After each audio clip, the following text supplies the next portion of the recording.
Good morning all students. आज मैं आपको प्रकाश के अपवर्तन के बारे में बताऊंगा।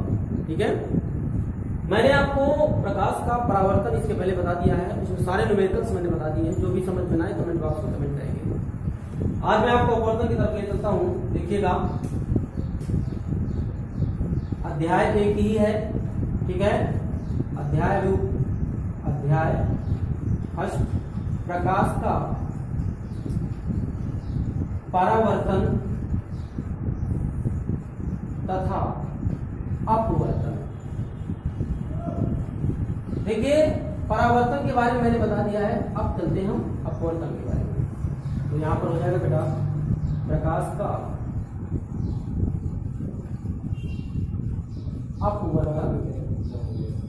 ठीक, इंग्लिश में बोलते हैं refraction of light. Refraction of light. देखिए, प्रकाश का अपवर्तन क्या है, पहले हमें इसके बारे में जानना है। इसके बाद हम क्या करेंगे, आगे को बढ़ेंगे। देखिए, मान लीजिए ये कोई माध्यम है या ये कोई पदार्थ है। ठीक है, इसका पहला माध्यम ये होगा और दूसरा माध्यम ये होगा।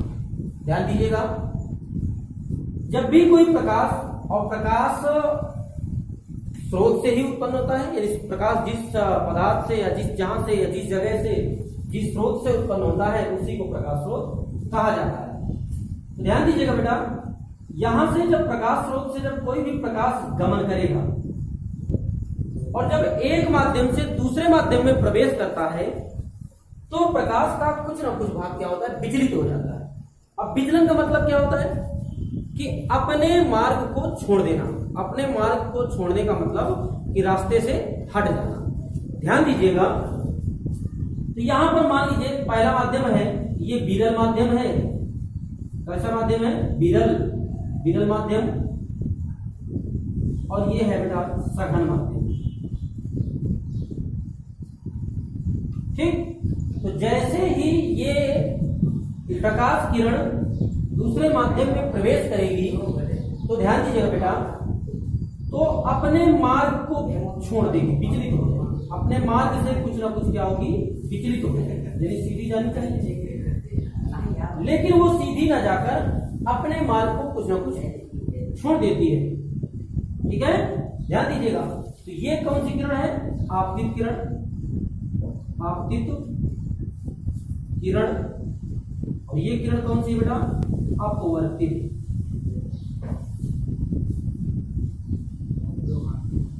अपवर्तित किरण।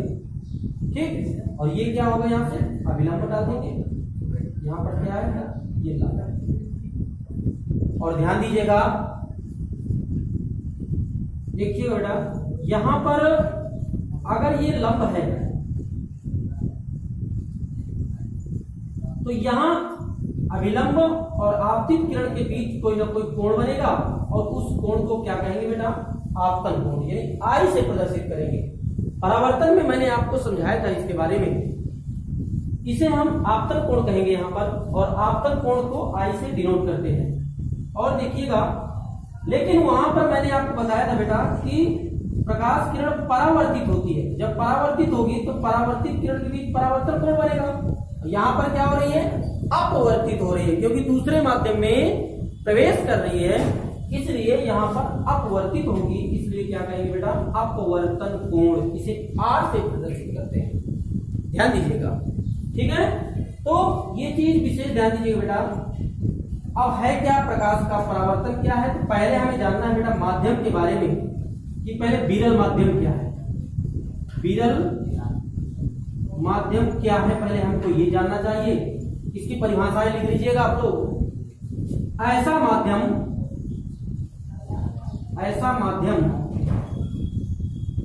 जिसमें पदार्थ के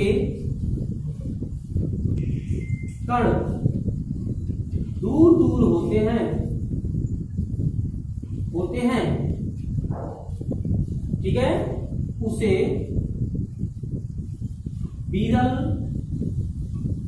माध्यम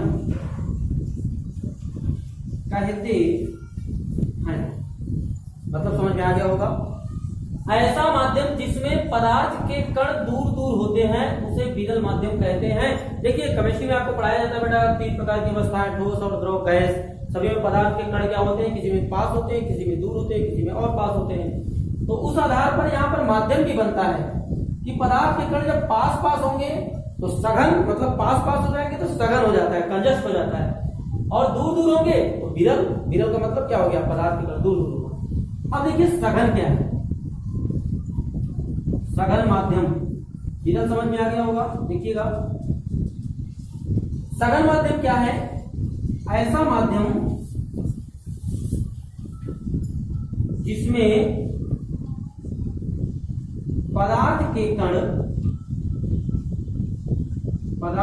कण बहुत पास पास होते हैं उसे सघन माध्यम कहते हैं। ध्यान दीजिएगा बेटा, विरल का मतलब दूर दूर और सघन का मतलब पास पास, इसलिए 2 माध्यम है। तो यहाँ पर मतलब क्या हो गया, ये विरल माध्यम है, वायु का माध्यम, और सघन मतलब जल का, ठोस का, कुछ भी ले लीजिए। तो हम इस माध्यम को हम वायु लिख सकते हैं यहाँ पर, वायु, और इस माध्यम को हम जल लिख सकते हैं, क्योंकि वायु के सापेक्ष अगर हम जल का देखें तो जल में पदार्थ के कण क्या होते हैं, बहुत पास पास होते हैं, तो वायु में दूर होते हैं। ध्यान दीजिएगा, ये माध्यम सघन है बेटा।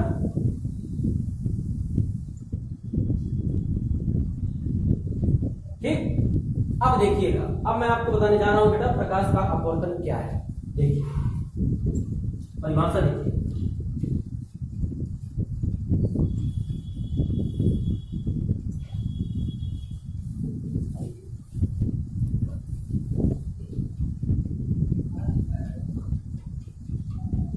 देखिएगा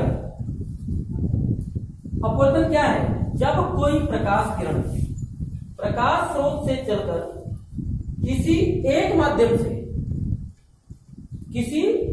पहला माध्यम है यानी पहले माध्यम से चलकर दूसरे माध्यम में प्रवेश करती है तो अपने मार्ग को छोड़ देती है। या हम दूसरी तरीके से समझ सकते हैं कि जब कोई प्रकाश किरण एक माध्यम से चलकर दूसरे माध्यम में प्रवेश करें, देखिए यहां से चलकर यहां पर प्रवेश कर रही है, ये देखिए क्या है, सतह है माध्यम का, दूसरे माध्यम में प्रवेश करती है तो अपने मार्ग से कुछ ना कुछ विचलित हो जाती है। विचलित देखिए, सीधी जानी चाहिए इसको, लेकिन सीधी ना जाकर क्या होती है, वो तिरछी हो जाती है, विचलित हो जाती है। तो विचलन की इस क्रिया को क्या कहते हैं, प्रकाश का अपवर्तन। देखिएगा, जब प्रकाश किरण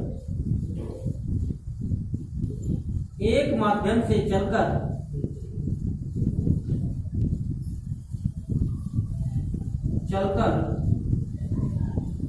दूसरे माध्यम में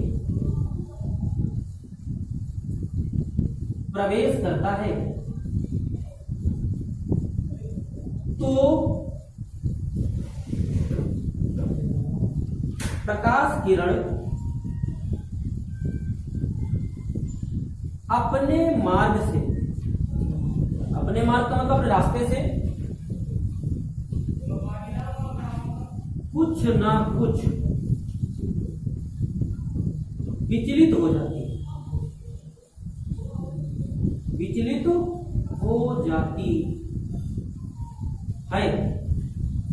देखिए विचलन की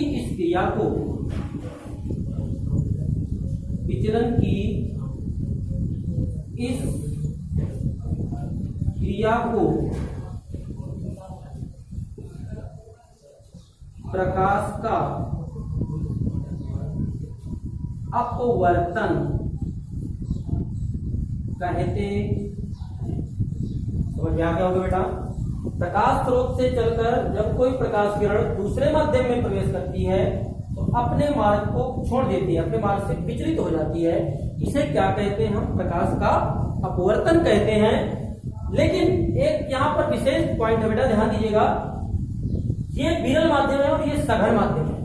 मैं अभी नोट लिखवा दूंगा, ये विरल माध्यम है और ये सघन माध्यम है। जब भी प्रकाश किरण विरल से सघन में प्रवेश करेगी तो अभिलंब की ओर झुकेगी। ठीक, ये मेन पॉइंट है। जब भी प्रकाश किरण विरल से सघन माध्यम में प्रवेश करेगी तो वो अभिलंब की ओर झुकेगी, और जब सघन से विरल में प्रवेश करेगी तो अभिलंब से दूर हटेगी। ये मेन पॉइंट है, ध्यान दीजिएगा बेटा। ये परिभाषा समझ में आ गई आपको? चलिए मैं आगे लेके चलता हूं आपको नोट।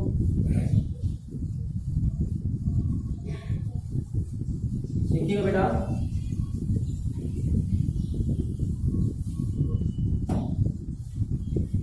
नोट करके लिख लीजिएगा। जब कोई प्रकाश किरण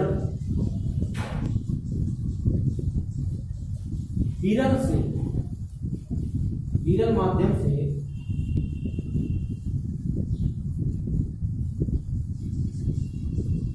सघन माध्यम में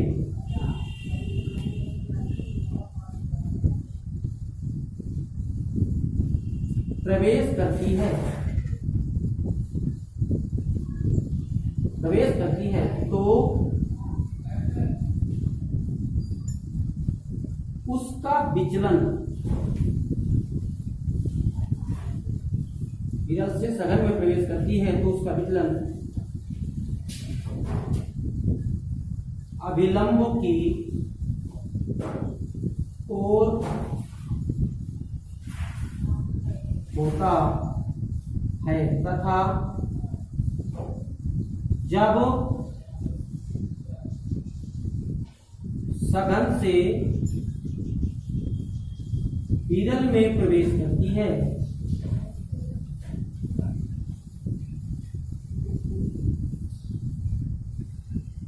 तो प्रकाश किरण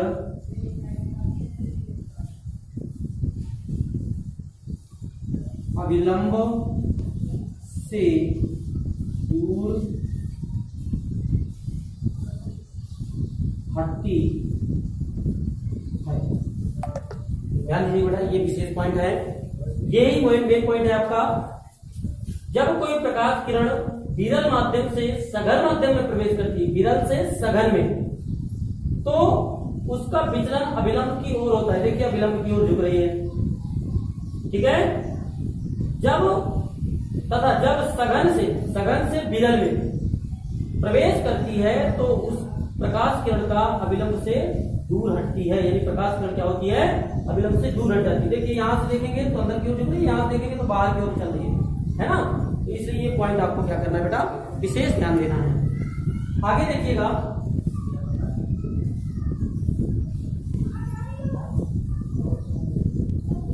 जिस प्रकार मैंने परावर्तन में बताया था, प्रकाश स्रोत से आने वाली किरण आपतित किरण कहलाती है, वापस लौटने वाली किरण को परावर्तित किरण कहते हैं।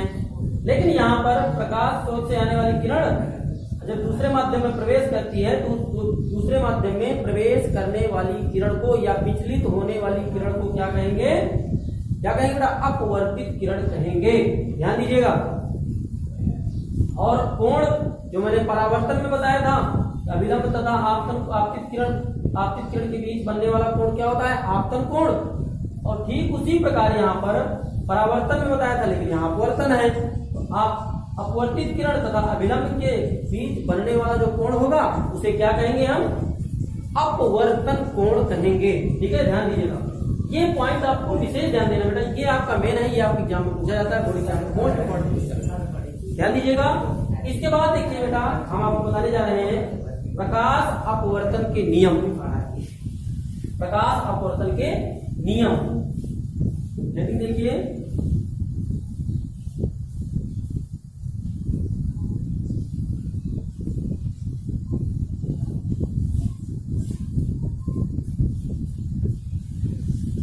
प्रकाश अपवर्तन के नियम। इसके निम्न दो नियम होते हैं। इसके निम्न दो नियम होते हैं। देखिए बेटा, पहला नियम तो वही होता है जो नियम परावर्तन का होता है, ठीक है। दूसरा नियम क्या होता है उसके बारे में देखिएगा। पहला नियम वही होता है, नियम फर्स्ट क्या है, आपतित किरण, अपवर्तित किरण तथा अभिलंब तीनों एक ही बिंदु पर स्थित होते हैं। यानी आपतित किरण,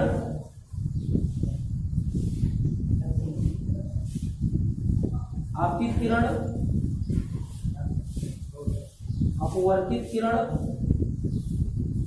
तथा अभिलंब तीनों एक ही बिंदु पर स्थित होते हैं। एक ही तल पर एक ही बिंदु पर स्थित होते हैं। ये पहला नियम है बेटा, ठीक है ना। जैसा परावर्तन में आपको बताया गया है ठीक वैसा ही अपवर्तन में भी है। ध्यान दीजिएगा कि आपतित किरण, अपवर्तित किरण तथा अभिलंब तीनों एक ही बिंदु पर स्थित होते हैं। ये ध्यान दीजिएगा, पहला नियम है बेटा। अब हम बढ़ते हैं दूसरे नियम की ओर। दूसरा नियम क्या है, दूसरा नियम देखिएगा। दूसरा नियम है आपतन कोण की जस्ट साइन आई। देखिए आपतन कोण कौन सा क्या है, साइन आई है। अपवर्तन कोण क्या है, साइन आर। देखिएगा दूसरा नियम बेटा, आपतन कोण की ज्या साइन आई तथा अपवर्तन कोण की या साइन आर एक दूसरे के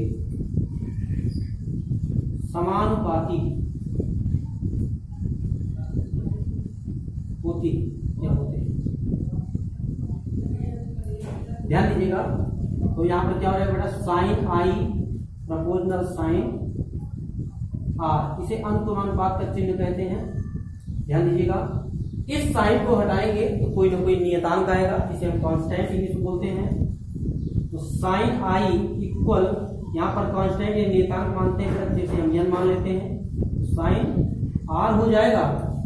ध्यान दीजिएगा, और मैथमेटिक्स में आप पढ़ते हैं जिस संख्या का 7 वाली संख्या बाहर करते हैं उसको बटे में चली जाती है। तो साइन आई क्या हो जाएगा बेटा, यहाँ पर n को निकालेंगे हो जाएगा साइन आई बटे साइन आर। ये क्या होगी बेटा, प्रूव हो गया। देखिए n इक्वल साइन आई बटे साइन आर, वेयर जहां n एक नियतांक जिसे अपवर्तनांक कहते हैं। आई तो पता है आपतन कोण और आर अपवर्तन कोण है, इतना समझ में आ गया बेटा। इसे मेन पॉइंट ध्यान दीजिएगा, इसी नियम को यानी अपवर्तन के दूसरे नियम को, आपतन कोण की जगह साइन आई तथा अपवर्तन कोण की जगह साइन आर एक दूसरे के समानुपाती, इसी नियम को कहते हैं स्नेल का नियम। इसे स्नेल